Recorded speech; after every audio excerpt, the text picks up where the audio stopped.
I just got one more thing to say. How about them Cowboys?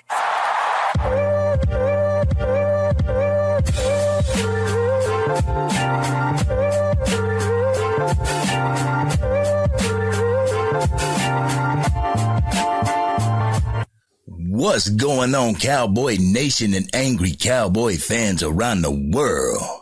Y'all know who it is. It's your boy, the Angry Cowboys Fan here on YouTube, bringing you my raw and uncut emotions about the Dallas Cowboys 24/7, 365. And as long as I'm alive, as long as I am breathing on God's green earth, I'm DC for life. All right, now I understand everybody's frustration with the way the season went for our team. I understand Cowboys Nation's anger with the team from top to bottom. The one thing that I don't understand is the overreaction. Fire everybody in the organization. Get rid of everybody. Trade Dak Prescott off. Let Trey Lance start over him. We could get Kirk Cousins. Really? So, Kirk Cousins is the answer to our Super Bowl woes? Starting Trey Lance would have made the defense play harder? It would have made the coaching staff call better plays and coverages? Cowboys Nation, you have every right to be upset with the team right now.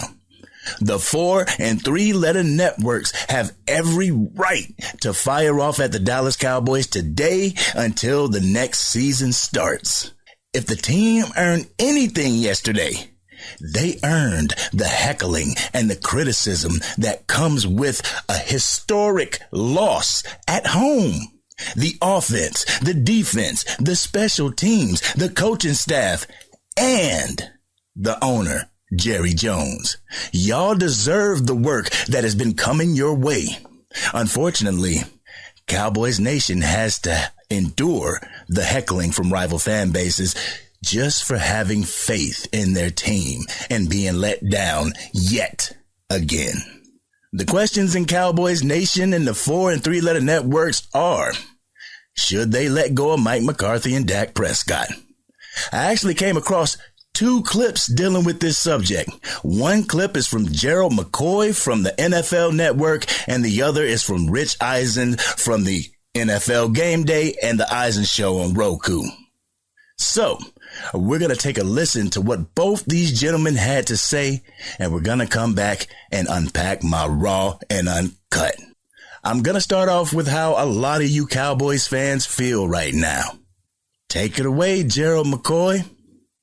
Gerald, this is tough because there's so much to like about Dak Prescott, right? The way he handles himself as an NFL quarterback. And then there's being the quarterback of the Dallas Cowboys. He's brilliant. On the field, he's really good at times. Really good. Regular season? Absolutely. When we get to the postseason, just hasn't been great. Are you questioning whether or not he is a Super Bowl-type quarterback? Well, you have to, because when he's gotten in these moments in his career, this is what has happened. I was asked earlier in the year who I thought were elite quarterbacks. And my issue with Dak was questioning whether he's going to protect the football in key moments. And this happens year after. It happened last year. It happened the year before. It just so happened to happen versus San Fran, once at home and then one on the road. Now he's at home again. He just struggles in these moments. I don't know if he gets in the time where he tries to force it. They don't put him in great positions. Dak is not great at playing from behind. He's not a great off-schedule quarterback. When things are going his way, they can run the ball. He can get his play action. He's on schedule. That's when he's at his best. But when he gets from behind, when Green Bay got this lead, I knew then that Dak was going to struggle because he's not great at playing from behind. You see him and CD could not connect, so he started trying to force it. And then you see CD couldn't catch. He throws a pick. This is just what Dak has been. So I would be wrong to sit up here and say you can't question whether he's a Super Bowl caliber quarterback, because every time he needs to have these Super Bowl caliber moments, he struggles and he fails. You remember a few years ago, the question was, well, what sort of extension should he sign? Eventually settled on that 4-year, $160 million. He's got one more year left on that deal. So are you saying it would be a mistake to extend him again? At this current state, yes. So they need to move on from him over the next year? Listen, they got to make a decision because this is a continued cycle. Nothing has changed. Tell me what has improved. What has changed? He's always putting up big numbers. We see Dak at the top of the list every year for stats. But then they get in these key moments in the playoffs, and we say the same thing about Dak. He's not making the plays in the big moments, and he's turning the ball over year after year after year. When is it going to change?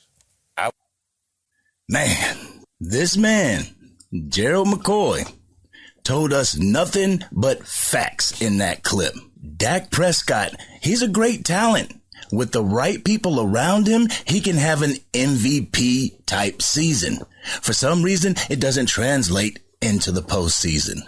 With a sprinkle of bad quarterback play, zero running game, a less than great O-line, an undisciplined, porous defense that can't stop the run, an offensive play caller that is very predictable in his play calling, and a defensive coordinator that refuses to make adjustments. It was bound to happen, but we ignored the signs like the Eagles did in the later part of their regular season. We relied on forced fumbles and pick six and fourth quarter explosions to get us the win. This is why I was so critical after the Carolina Panthers game when people were telling me, you're being too harsh. Give them a break. Even my brother told me. He told me to calm down. A win is a win. When the worst team in the league is only down by a score midway through the third quarter and it takes a fourth quarter heroic explosion to put them away, Dallas, we have a problem. I hoped and I wished and I prayed and I knocked on wood that the Dallas Cowboys would get over this. But in the end, it's what sent us home unceremoniously. Then I come across the next clip from Rich Eisen. Overreaction Mondays, and you know what the first question was. So, we're going to take a listen to what Rich and company had to say, and we're going to come back and unpack my raw and uncut. So, Angry Cowboys fans, take a listen. All right, Christopher, how about it? Hey, guys. Everybody good? We're good. Don't ask him. TJ, I'm sorry. It's all good, baby. Dak has hit his ceiling as Cowboys franchise quarterback. I can't sit here and say that's an overreaction. I know. That's an overreaction. I'm not going to sit here and say it'll never happen there. I totally get why you're saying it. I totally understand I like the guy, that was unacceptable. He even admitted he sucked. And that's the words he used, not mine. I'm quoting him. So I can't sit here and say he'll never do it. I can't. With Dallas? I go with somewhere else. Correct. No, maybe he needs to change the scenery. Or what if Belichick comes in and infuses him in a way with a mentality that Garrett nor McCarthy ever did? Just throwing that out there. Dak's going to be 31 this summer. How about a crazy ass? You want to talk about something crazy ass? What if Tomlin shows up there? Now we're talking. Well, I'm just saying, like, because, and I'm not, this is apropos of nothing or that I know anything. But if the Steelers lose today and many Steelers fans get their wish and Tomlin's free, why in the world wouldn't Dallas say, come on down here? And suddenly he's hit his ceiling. That's what I'm saying. It's just, and I'm throwing it out here because we never could have thought last week in the first spin of the coaching carousel would spin that way, that would be off its axis. What if Vrabel puts on a cowboy hat? That's what I'm just saying. Like,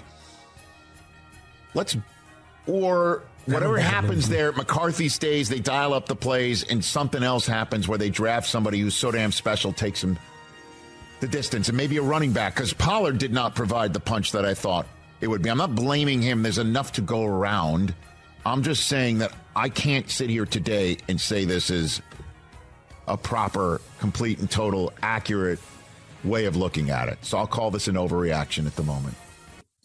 Even though a lot of Dallas Cowboys fans want to see Dak Prescott either benched, traded, or released, I feel this is a complete overreaction. As a Dallas Cowboy fan, I can't allow my emotions to get in the way of potential progress in the offseason. History has shown us we complain about a player, get rid of said player, and we end up regretting it in the long run.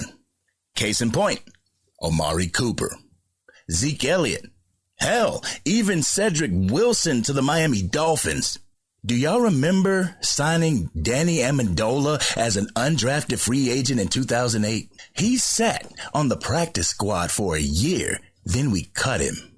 He went to Philly for a little bit. He had a little bit of success with the Rams. Then he had a great career in New England. We regretted releasing Miles Austin, even though most Dallas Cowboy fans would not admit that. What about releasing DeMarcus Ware in 2014? He went on to aid the Broncos in a Super Bowl victory. What about releasing Dez Bryant in 2018? Needless to say, we have made some blunders when releasing key players, and Dak Prescott is a key player in this organization, and with the right mentoring, could get the Dallas Cowboys in a place we want to be. We also have to take a look at the fact that Dak Prescott hasn't had the best coaching during his tenure as our franchise quarterback. Mr. 8-8, hands clapping Jason Garrett, and clock mismanagement McCarthy, both with Kellen Moore calling plays for them. Don't get me wrong, Angry Cowboys fans. Dak Prescott cannot and will not escape blame for the huge egg that we laid at AT&T Stadium during Wildcard Weekend. He has to shoulder some of this blame, but there are some who would place the entire blame on Dak Prescott when that's just not accurate. The entire team fell flat on their face and were undisciplined throughout this entire contest. That's a dereliction of duty when it comes to the coaching staff. In the presser after the game, Mike McCarthy said the team wasn't ready. Who does that fall on? Coaching. 2 blown coverages. That falls on Dak Prescott's shoulders? No, that's coaching. But I get it. I know everyone's mad and they want answers. Hell, I want answers myself, but I'm not prepared to throw everything to the curb because of this. We have great key pieces that can contribute to a Super Bowl run. Players I would keep? Dak Prescott, Tyron Smith, if we can renegotiate his deal that's fair and that he likes. Tyler Biadasz, same applies with him. Zach Martin, same applies with him. Rico Dowdle, CeeDee Lamb, Brendan Cooks, Kevontae Turpin, DeMarcus Lawrence, Osa Odighizuwa, Jonathan Hankins, Dante Fowler, Micah Parsons, Deron Bland, Stephon Gilmore, Malik Hooker, Jaron Kearse, Brandon Aubrey, and Brian Anger. Every other position would be filled either through free agency or in the draft. At the end of the day, the change is needed to come to the Dallas Cowboys for this offseason, Cowboys Nation. History has shown that when there is a question on who to fire, the quarterback or the coach, owners will keep the franchise quarterback and go hunting for another coach. The question that remains is who would be the perfect fit for the Dallas Cowboys as far as head coach.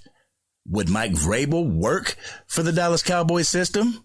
Or could they take Rich Eisen's advice and go get Mike Tomlin if they lose to said Bills? Could Bill Belichick work well with Jerry Jones? Y'all let me know in the comment section. If you're new to the channel and you're DC for life, win, lose, or draw, make sure you hit that subscribe button. Hit the bell so you can stay up to date with the Angry Cowboys Fan whenever I go live or whenever I release a video. We are, unfortunately, officially in the off season, but that doesn't mean that my raw and uncut will stop. I'm going to continue to roll, and I hope you guys continue to roll with me. This is your boy, the Angry Cowboys Fan, and I'm out.